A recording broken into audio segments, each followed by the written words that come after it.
and really didn't get Sarap, they tuyo. wanted, the goals that they Morning. wanted to Kain kayo, dismantle and tuyo. destroy Hezbollah in 2006.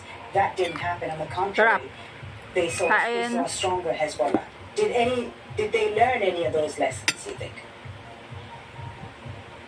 You hope so, but don't forget, you've got a different government in power. I mean, this was 2006, but now it's 2024. That's 18 years. You've had an awful lot happen. And I think back then, you did not have the fact that, you had an attack like October 7th. And that has colored a lot of things that the Israelis are doing, and they may feel that's the only way we can prevent that from happening again.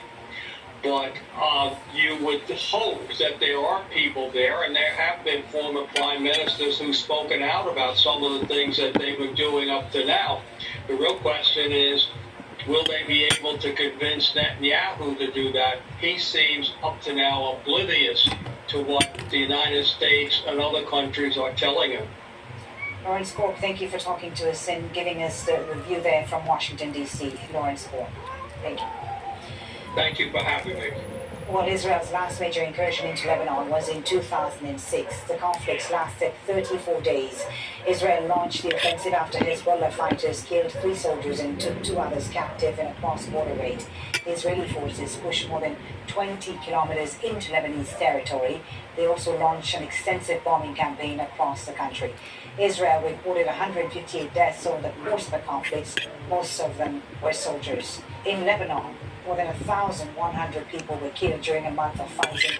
Most of them were civilians.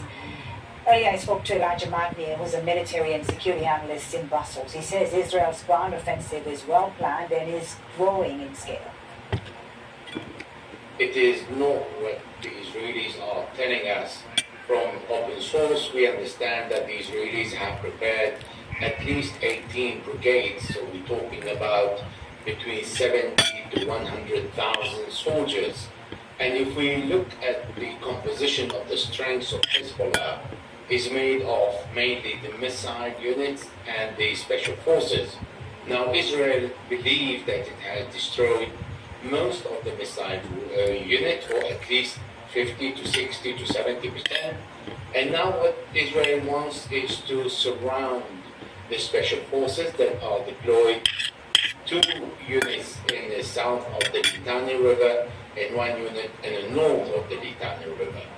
The decision to go after the 3 units would depend on the first engagement of these forces south of the Litani River.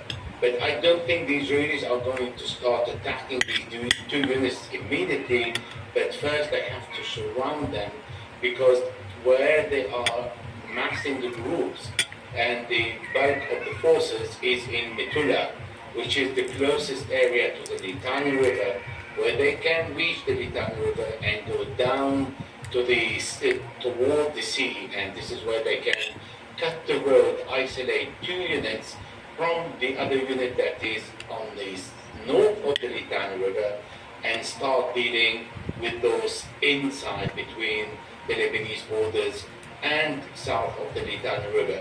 I don't think this operation has anything to do with the settlers or the Israelis returning to their homes on the borders with Lebanon, because the operation is much bigger. Benjamin Netanyahu said that his objective is to defeat Hezbollah.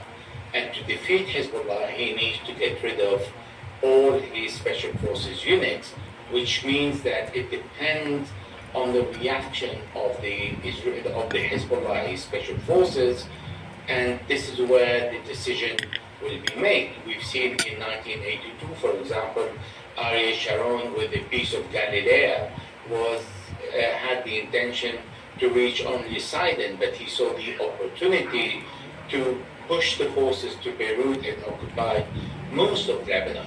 So the reaction of the special forces and the engagement of these special forces with the Israeli special forces, armed forces, all the other infantry and all the other forces that are prepared will determine the fate of the Israelis and how far they can go, and also how many casualties they're going to suffer from.